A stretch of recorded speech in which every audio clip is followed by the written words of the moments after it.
ಸ್ನೇಹಿತರೆ, ಮಹಾಭಾರತದ ರಣಭೀಕರ ಕುರುಕ್ಷೇತ್ರ ಮಹಾಸಂಗ್ರಾಮ ಈಗ 8ನೇ ದಿನಕ್ಕೆ ಕಾಲಿಟ್ಟಿತ್ತು. ಹಿಂದಿನ ವಿಡಿಯೋದಲ್ಲಿ ಭೀಮನ ಕೈಯಲ್ಲಿ ಸಿಕ್ಕ ಕೌರವನ 7 ಜನ ಸಹೋದರರು ತಮ್ಮ ಪ್ರಾಣವನ್ನು ಕಳೆದುಕೊಂಡಿದ್ರು ಅನ್ನೋದನ್ನು ಹೇಳಿದ್ದೆ.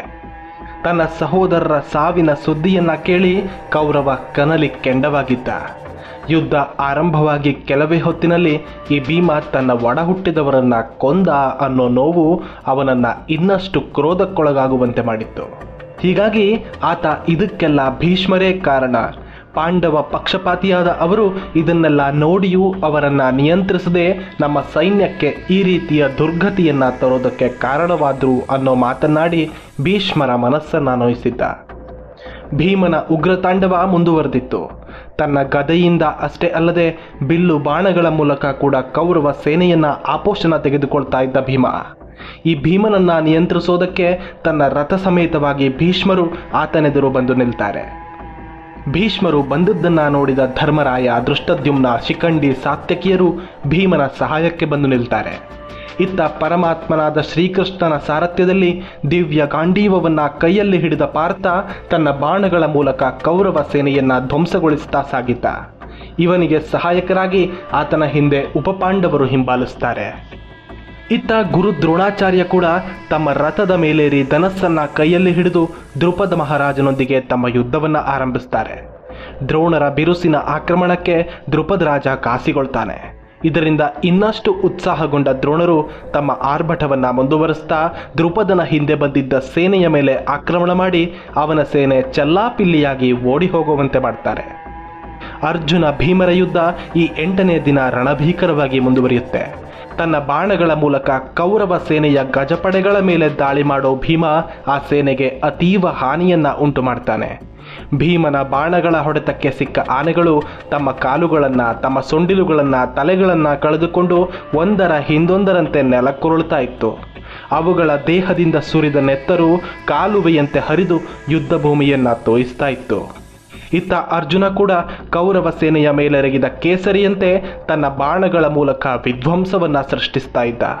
ಶ್ರೀಕೃಷ್ಣನ ಸಾರಥ್ಯದ ಬಲ, ಗಾಂಡೀವ ಧನುಸ್ಸಿನ ಬಲ, ತನ್ನ ಬಿಲ್ವಿದ್ಯಾ ನೈಪುಣ್ಯತೆ, ತನ್ನ ಪರಾಕ್ರಮ ಇವೆಲ್ಲ ಇರೋ ಅರ್ಜುನ ಕೌರವರ ಪಾಲಿಗೆ ನಿಯಂತ್ರಿಸಲಾರದ ಯಕ್ಷ ಪ್ರಶ್ನೆಯಂತೆ ಕಾಣಿಸ್ತಿದ್ದ. ಅರ್ಜುನನೊಬ್ಬನನ್ನ ನಿಯಂತ್ರಿಸಿದ್ರೆ ಇಡೀ ಯುದ್ಧವನ್ನ ಗೆದ್ದ ಹಾಗೆ ಅನ್ನೋದು ಕೌರವ ಪಾಳೆಯದ ಎಲ್ಲರಿಗೂ ಗೊತ್ತಿರೋ ಸಂಗತಿಯಾಗಿತ್ತು. ಆತ ತನ್ನ ಬತ್ತಳಿಕೆಯಿಂದ ಬಾಣವನ್ನು ತೆಗೆದು ಗಾಂಡೀವಕ್ಕೆ ಹೂಡಿ ಶತ್ರು ಸೈನ್ಯದ ಮೇಲೆ ಪ್ರಯೋಗಿಸುವ ವೇಗ ಬರಿಗಣ್ಣಿಗೆ ಕಾಣಿಸದಷ್ಟು ವೇಗವಾಗಿತ್ತು. ಅವನ ಬಿಲ್ಲಿಂದ ಹೊರಟ ಬಾಣ ಕೌರವ ಸೇನೆಯ ವೀರರ ರುಂಡೆಗಳನ್ನು ಚೆಂಡಾಡ್ತಾ ಇತ್ತು.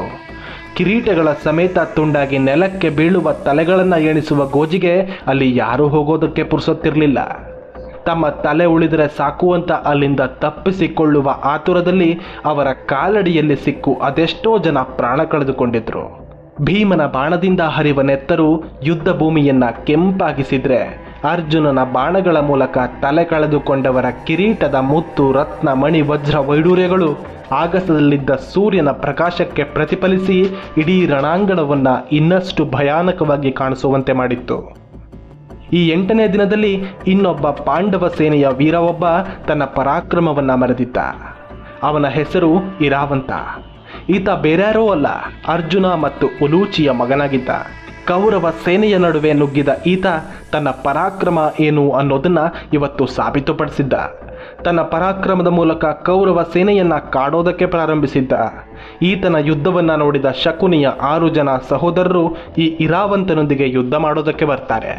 ಆ 6 ಜನ ಸಹೋದರರು ತಮ್ಮ ಕುದುರೆಯನ್ನೇರಿ ಬಂದು ಈತನ ಮೇಲೆ ಆಕ್ರಮಣ ಮಾಡ್ತಾರೆ.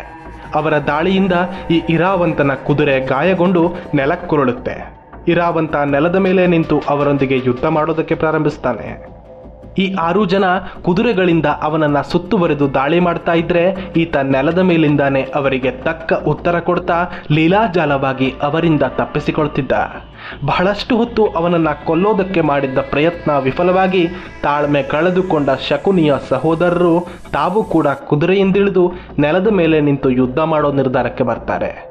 ಆದರೆ ತಮ್ಮ ನಿರ್ಧಾರ ತಪ್ಪಾಗಿತ್ತು ಅನ್ನೋದು ಗೊತ್ತಾಗುವಷ್ಟರಲ್ಲಿ ಕಾಲ ಮಿಂಚಿ ಹೋಗಿತ್ತು. 6 ಜನ ತನ್ನ ಸುತ್ತ ಖಡ್ಗ ಹಿಡಿದು ಬಂದದ್ದನ್ನ ನೋಡೋ ಇರಾವಂತ ತನ್ನ ಕೈಯಲ್ಲಿನ ಖಡ್ಗದಿಂದ ಆ 6 ಜನ ಶಕುನಿಯ ಸಹೋದರರನ್ನ ಎರಡೆರಡು ತುಂಡುಗಳಾಗಿ ಕತ್ತರಿಸಿ ಹಾಕಿದ್ದ. ಇದಿಷ್ಟು ಕ್ಷಣ ಮಾತ್ರದಲ್ಲಿ ನಡೆದು ಹೋಗಿತ್ತು. ಈ ಇರಾವಂತ ಅಸಾಮಾನ್ಯ.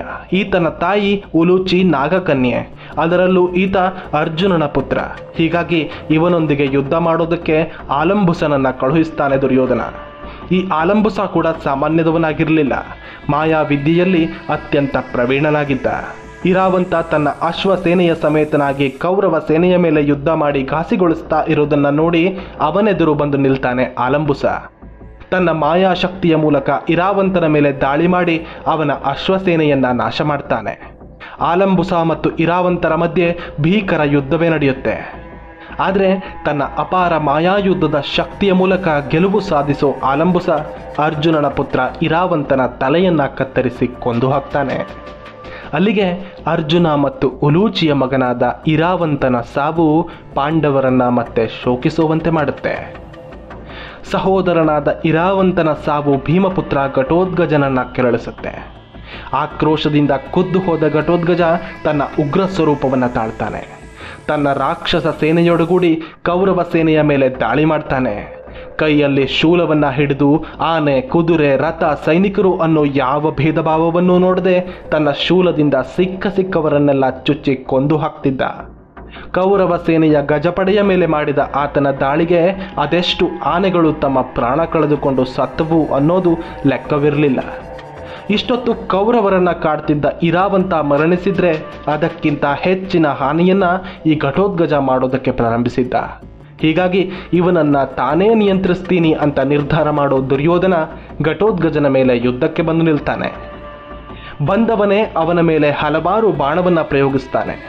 ಇದರಿಂದ ಕೋಪಗೊಂಡ ಘಟೋತ್ಕಚ ದುರ್ಯೋಧನನ ಮೇಲೆ ಭಯಾನಕವಾದ ಅಸ್ತ್ರವನ್ನ ಪ್ರಯೋಗಿಸೋದಕ್ಕೆ ಮುಂದಾಗ್ತಾನೆ. ಆದರೆ ಅಷ್ಟೊತ್ತಿಗೆ ದುರ್ಯೋಧನನ ರಕ್ಷಣೆಗೆ ಬಂದ ವಂಗರಾಜ ತನ್ನ ಆನೆಯ ಮೇಲೇರಿ ದುರ್ಯೋಧನನಿಗೆ ರಕ್ಷಣೆಯಾಗಿ ಅಡ್ಡ ನಿಲ್ತಾನೆ. ಘಟೋತ್ಕಚನ ಅಸ್ತ್ರ ವಂಗರಾಜನ ಆನೆಗೆ ತಾಗುತ್ತೆ. ಆ ಆನೆ ಅದೇ ಸ್ಥಳದಲ್ಲಿ ಕುಸಿದು ಬೀಳುತ್ತೆ. ಇದರಿಂದ ಇನ್ನಷ್ಟು ಕೆರಳಿದ ಘಟೋತ್ಕಚ ಜೋರಾಗಿ ಗರ್ಜಿಸ್ತಾನೆ. ಘಟೋತ್ಕಚನ ಸಿಂಹನಾದವನ್ನ ಕೇಳಿದ ಭೀಷ್ಮರಿಗೆ ದುರ್ಯೋಧನ ಈ ಘಟೋತ್ಕಚನೊಂದಿಗೆ ಯುದ್ಧಕ್ಕೆ ಹೋಗಿರೋದು ಗೊತ್ತಾಗುತ್ತೆ. ಅವರಿಗೆ ಈ ಘಟೋತ್ಕಚನ ಸಾಮರ್ಥ್ಯ ಏನು ಅನ್ನೋದು ಗೊತ್ತಿತ್ತು. ಅತ್ಯಂತ ಪರಾಕ್ರಮಿಯೂ ಮಾಯಾವಿಯೂ ಶಕ್ತಿವಂತನಾದ ಭೀಮಪುತ್ರನೊಂದಿಗೆ ದುರ್ಯೋಧನ ಯುದ್ಧ ಮಾಡೋದು ಸುರಕ್ಷಿತ ಅಲ್ಲ ಅನ್ನೋದು ಅರಿವಾಗಿ ತನ್ನ ಸೇನೆಯನ್ನ ತೆಗೆದುಕೊಂಡು ದುರ್ಯೋಧನನ ಸಹಾಯಕ್ಕೆ ಧಾವಿಸ್ತಾರೆ. ಹಾಗೆ ಭೀಷ್ಮರು ತೆಗೆದುಕೊಂಡು ಬಂದ ಆನೆಗಳ ಪಡೆಗಳ ಮೇಲೆ ಆಕ್ರಮಣ ಮಾಡುವ ಈ ಘಟೋತ್ಕಚ ಅವುಗಳನ್ನು ನಾಶ ಮಾಡ್ತಾ ವಿಜೃಂಭಿಸ್ತಾನೆ. ಅವನನ್ನು ತಡೆಯೋದಕ್ಕೆ ಬಂದ ಭೀಷ್ಮ, ದ್ರೋಣ, ದುರ್ಯೋಧನರು ತಮ್ಮ ಶಕ್ತಿ ಮೀರಿ ಪ್ರಯತ್ನಿಸ್ತಾರೆ. ಹೀಗೆ ಘಟೋತ್ಕಚನೊಡನೆ ಯುದ್ಧ ಮಾಡೋದಕ್ಕೆ ಕೌರವ ಸೇನೆಯ ವೀರಾದಿವೀರರೆಲ್ಲ ಬಂದದ್ದನ್ನು ನೋಡಿದ ಧರ್ಮರಾಯ ಅವನ ರಕ್ಷಣೆಗೆ ಭೀಮನನ್ನ ಕಳುಹಿಸ್ತಾನೆ. ಇಲ್ಲಿ ಭೀಮನ ಬಿಲ್ವಿದ್ಯಾ ಪ್ರವೀಣತೆ ಏನು ಅನ್ನೋದು ಗೊತ್ತಾಗುತ್ತೆ. ಭೀಮ ಕೇವಲ ಗದೆಯನ್ನ ಹಿಡಿದು ಗದಾಯುದ್ಧವನ್ನ ಮಾತ್ರ ಮಾಡ್ತಾನೆ ಅಂತ ತುಂಬ ಜನ ಭಾವಿಸ್ತಾರೆ. ಆದರೆ ಭೀಮ ಬಿಲ್ವಿದ್ಯೆಯಲ್ಲಿ ಕೂಡ ಅಷ್ಟೇ ಪ್ರವೀಣನಾಗಿದ್ದ. ಘಟೋತ್ಕಚನನ್ನ ನಿಯಂತ್ರಿಸೋದಕ್ಕೆ ಬಂದಿದ್ದ ದ್ರೋಣರ ವಿರುದ್ಧ ಯುದ್ಧಕ್ಕಿಳಿಯುವ ಭೀಮ ತನ್ನ ಪುತ್ರ ರಕ್ಷಣೆಗಾಗಿ ನಿಲ್ತಾನೆ. ಘಟೋತ್ಕಚನ ಯುದ್ಧವನ್ನ ನೋಡಿ ತನ್ನ ಪುತ್ರನ ಸಾಹಸವನ್ನ ನೋಡಿ ಮೆಚ್ಚಿಕೊಂಡಿದ್ದ.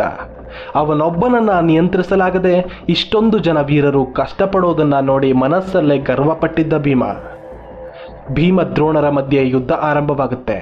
ಭೀಮನ ಬಾಣಗಳಿವತ್ತು ದ್ರೋಣರನ್ನ ಘಾಸಿಗೊಳಿಸಿದ್ದಷ್ಟೇ ಅಲ್ಲದೆ ಅವರನ್ನ ಮೂರ್ಛೆ ಹೋಗುವಂತೆ ಮಾಡಿತ್ತು. ತನಗೆ ವಿದ್ಯೆ ಕಲಿಸಿದ ಗುರು ದ್ರೋಣರನ್ನ ಮೂರ್ಛೆ ಹೋಗುವಂತೆ ಮಾಡಿದ್ದ ಭೀಮ, ಅದು ಕೂಡ ತನ್ನ ಬಾಣಗಳ ಮೂಲಕ. ತನ್ನಲ್ಲಿ ಮಂತ್ರಾಸ್ತ್ರಗಳನ್ನು ಹೊಂದಿರಲಿಲ್ಲ ಅನ್ನೋದನ್ನ ಬಿಟ್ಟರೆ ಭೀಮ ಕೂಡ ಉತ್ತಮ ಧನುರ್ಧಾರಿಯೇ ಆಗಿದ್ದ ಅನ್ನೋದಕ್ಕೆ ಈ ಘಟನೆ ಸಾಕ್ಷಿ. ನಂತರ ಘಟೋತ್ಕಚನಿಗೆ ಎದುರಾಗೋ ಭಗದತ್ತ ಘಟೋತ್ಕಚನನ್ನ ಹಿಮ್ಮೆಟ್ಟುವಂತೆ ಮಾಡಿ ಅವನನ್ನ ಸೋಲಿಸ್ತಾನೆ.